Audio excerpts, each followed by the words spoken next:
أعوذ بالله من الشيطان الرجيم بسم الله الرحمن الرحيم السلام عليكم ورحمة الله وبركاته. بسم الله والحمد لله والصلاة والسلام على رسول الله وعلى آله وصحبه ومن والاه وبعد. فقال الله تبارك وتعالى لقد كان لكم في قصصهم عبرة.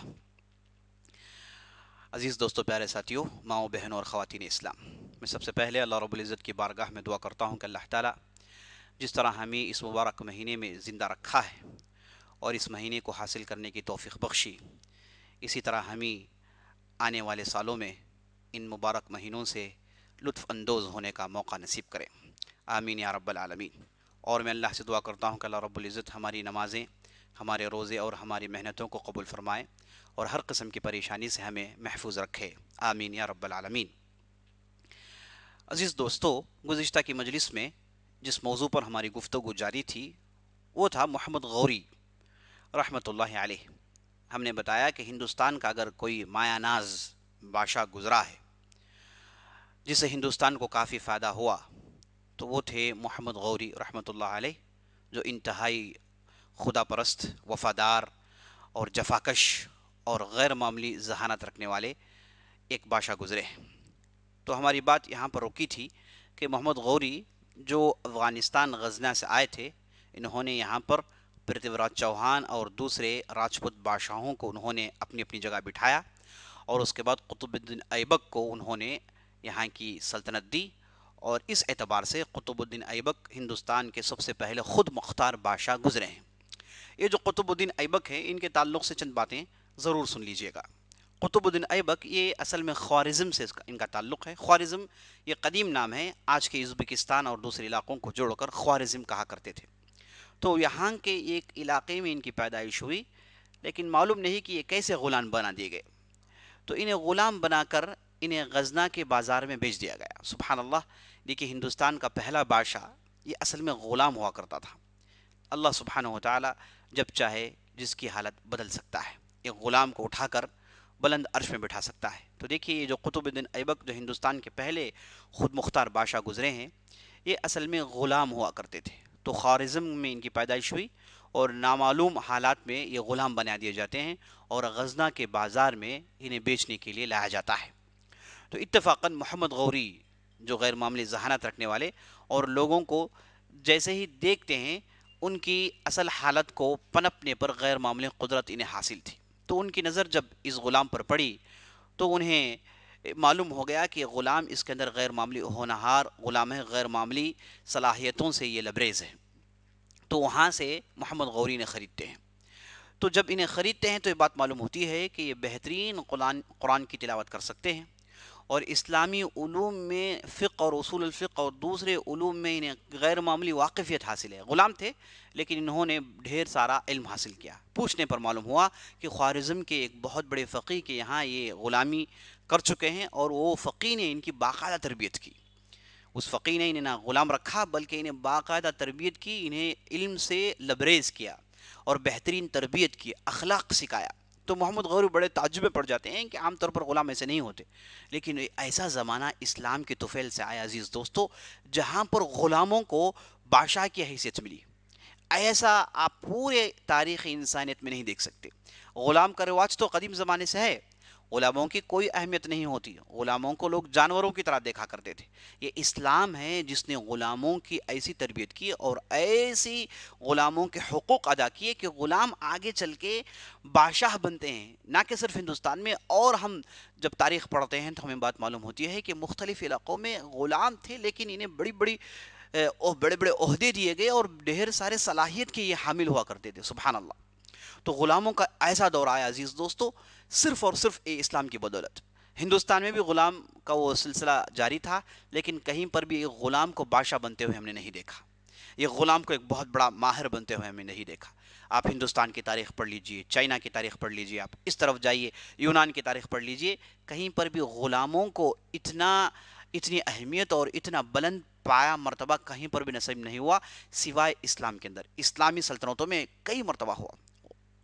عمر بن خطاب رضی اللہ عنہ سے مروی ہے کہ آپ ایک مرتبہ مکہ گئے تو وہاں پر انہوں نے مدینے کے گورنر کو دیکھا اور تعجب سے پوچھا کہ تم ادھر کیا کر رہے ہو، تمہاری ذمہ داری مدینے کی گورنری ہے، تم بغیر اجازت کی یہاں کیسے آ گئے؟ تو جو مدینے کے گورنر تھے انہوں نے ایک شخص کا نام لیا، لے کر کہا کہ میں نے مدینے میں میرا نائب بنایا ہے۔ تو عمر بن خطاب تعجب سے کہتے ہیں کہ اچھا آپ نے انہیں نائب بنایا ہے، اور وہ غلام تھے، غلام کا نام لیتے ہیں۔ تو فوراً عمر بن خطاب کہتے ہیں کہ اگر تم نے انہیں گورنر بنایا ہے یہ صلاحیت والے آدمی کو تو ٹھیک ہے، کوئی مسئلہ نہیں۔ عمر بن خطاب عام طور پر کڑی کارروائی کرتے ہیں اگر ایسی غلطی ہو جائے، لیکن جب ایک غلام کا نام لیا گیا اور ایسے غلام جو قرآن اور حدیث کے ماہر اور اس کے بعد اور ان کے اندر وہ صلاحیت ہے کہ ایک بستی کی گورنری کر سکے، سبحان اللہ، یہ ہے عزیز دوستو اسلام کی دین۔ اس سے ہم کو معلوم ہو جاتا ہے کہ جب غلاموں کو یہ چیز مل رہی ہے تو الحمدللہ اسلام کیسے کیسے حقوق لے کر آیا ہے اور اس کے اندر کیا کچھ خوبیاں نہیں ہیں۔ تو عزیز دوستو یہ تھے قطب الدین ایبک۔ تو وہاں سے محمد غوری نے ان کی خاص تربیت کی، اپنے پاس خاص مشیر بنا کر رکھا اور انہیں ڈھیر سارے عہدے دیے اور غیر معمولی جنگجو صلاحیت سے انہیں لبریز کیا۔ تو جیسے میں نے آپ کو گزشتہ کے مجلس میں بتایا کہ محمد غوری کے 4 اہم غلام گزرے ہیں۔ سب سے پہلے اس میں قطب الدین ایبک، اس کے بعد التمش، اس کے بعد محمد بن بختیار الخلجی، اور اس کے بعد غالباً جو ہے ناصر الدین قباچہ۔ یہ 4 افراد تھے جو غلام تھے، سب کے سب غلام ہیں، کیونکہ جیسے میں نے بتایا محمد غوری کی کوئی نرینہ اولاد نہیں، لڑکا ان کا کوئی نہیں تھا، سب یہ غلام تھے اور سب کی انہوں نے غیر معمولی تربیت کی۔ اور جب ان سے پوچھا گیا کہ آپ کے بعد کون بادشاہ بنے گا، کون اس کی ذمہ داری لے گا، تو کہا کہ مجھے نرینہ اولاد کی ضرورت نہیں ہے، میرے پاس تو ایسے غلام ہیں، یہ بہترین انداز سے حکومت چلا سکتے ہیں۔ تو یہ تھے عزیز دوستو قطب الدین ایبک۔ قطب الدین ایبک ہندوستان کے بادشاہ بنے 1206 عیسوی میں، 1206 عیسوی میں بادشاہ بنتے ہیں اور 1210 تک یہ زندہ رہتے ہیں۔ تو ہندوستان میں ان کی حکومت 4 سال کی رہی اور 4 سال کی حکومت میں انہوں نے ڈھیر سارے اچھے اچھے کام کیے۔ اور میں آپ کو یہ بھی بتاتا چلوں، یہ جو خاندان غلامانہ کی جو سلطنت رہی اور اس کے بعد کی دور کی سلطنت رہی، یہاں پر کاشتکاری میں زیادہ زور نہیں تھا، کسانوں کو ایگریکلچر میں یہاں پر زیادہ ترقی نہیں تھی، کیونکہ یہ وہ علاقے سے آتے تھے جہاں پر ایسی زیادہ چیزیں ہوتی نہیں تھیں۔ تو ہندوستان کو جو فائدہ ہوا وہ یہ کہ ساری دنیا سے یہاں پر تاجر کثرت سے آنے لگے، اور وہ عزیز دوستو خاندان غلامانہ جو ہندوستان میں ان کی حکومت رہی، ان کی دور کی خوبی یہ ہے، لگ بھگ 100 سال کی ان کی حکومت تھی، ان کی دور کی خوبی یہ ہے کہ ان کے دور میں عالم اسلامی میں جہاں بغداد، دمشق اور دوسرے علاقے، مصر ہو گیا، مکہ ہو گیا، دوسرے علاقوں میں تاتاریوں کا حملہ آنا شروع ہو گیا۔ تاتاری، ڈھیر سارے تاتاری یہ ان علاقوں میں گھس آئے اور ان علاقوں کو انہوں نے جلایا اور برباد کیا۔ یہ تاتاری کون ہیں یہ بھی جان لیجئے۔ تاتاری یہ ان کا تعلق منگولیا سے ہے۔ وہاں کے بعض یہ قبائل، جنگلی قبائل کے لوگ ہیں جو اچانک اٹھتے ہیں، اور ان میں سے قبیلہ بڑی تیزی سے اٹھتا ہے، اور ان میں سے خاص طور پر یہ چنگیز خان کا نام آتا ہے۔ لوگ چنگیز خان کو مسلمان سمجھتے ہیں، وہ مسلمان نہیں تھے، وہ اسی جنگلی قبیلے سے ان کا تعلق تھا، وہ صاحب کا، اور وہ خونخوار آدمی تھے۔ اور ان کی جو ہے اولاد میں ہلاکو خان ایک ایسے شخص ہیں جو اسلام قبول کرتے ہیں۔ تو یہ جو منگول اچانک ان میں سے بعض قبائل طاقت میں آتے ہیں، آس پاس کے قبائل کو برباد کرتے ہیں اور خون خرابہ عام کرتے ہیں، بستیوں کو جلانا، لوگوں کو لوٹنا، لوگوں کو مارنا ان کے لیے کوئی موضوع تھا ہی نہیں۔ تو یہ جو یہ جنگلی قبیلہ، جو وحشی قبیلہ، اسے ترقی ملی تو یہ عالم اسلامی میں حملہ کرنا شروع کر دیتے ہیں۔ بہت دنوں تک عباسی خلیفہ نے روک رکھا، لیکن ابن علقمی نامی ایک وزیر کی غلطی کی وجہ سے یہ بغداد میں گھس آئے اور انہوں نے جہاں کہیں بھی گیا انہوں نے بستیوں کو جلایا، خون بہایا، برباد کیا۔ اور عالم اسلامی میں جیسے میں نے آپ کو گزشتہ مجلس میں بتایا تھا، ابن اثیر رحمۃ اللہ علیہ کہتے ہیں کہ یہ گویا کہ قیامت برپا ہو گئی تھی، ایسا انہوں نے ہنگامہ کیا۔ یہ ساری دنیا میں گھومے، بہت بڑی بڑی سلطنتوں کو انہوں نے برباد کیا، لیکن ہندوستان نہیں آ پائے، سبحان اللہ، کیونکہ ہندوستان میں محمد غوری کے یہ جو غلام تھے، قطب الدین ایبک کا زمانہ تھا، اور اس کے بعد التمش آئے، اور اس کے بعد رضیہ سلطانہ آئے، اور اس کے بعد ناصر الدین محمود، اور اس کے بعد بلبن جیسے افراد آئے جنہوں نے ہندوستان کے حدود کو زبردست بنایا، اور منگولوں سے کئی جھڑپیں ہوئی، لڑائیاں ہوئیں، لیکن منگولوں کو اندر آنے نہیں دیا۔ یہ منگول اس زمانے میں مسلمان نہیں تھے، پتہ نہیں کس مذہب کے پیروک تھے، ان کے ہاں عجیب و غریب رواجات اور عجیب و غریب چیزوں پر عمل کرنا، یعنی بالکل وحشی لوگ تھے جو عالم اسلامی میں اور عالم دنیا میں ایک عذاب کے طور پر آئے۔